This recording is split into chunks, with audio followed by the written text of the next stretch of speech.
She's running super rich at an idle. I still got to figure out what's up with these decapped injectors down low. Mess with the fueling.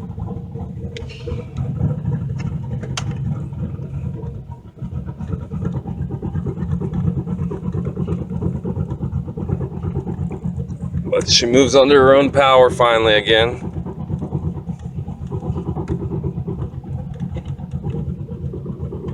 Still got quite a bit of idle stuff to work out. No power steering yet.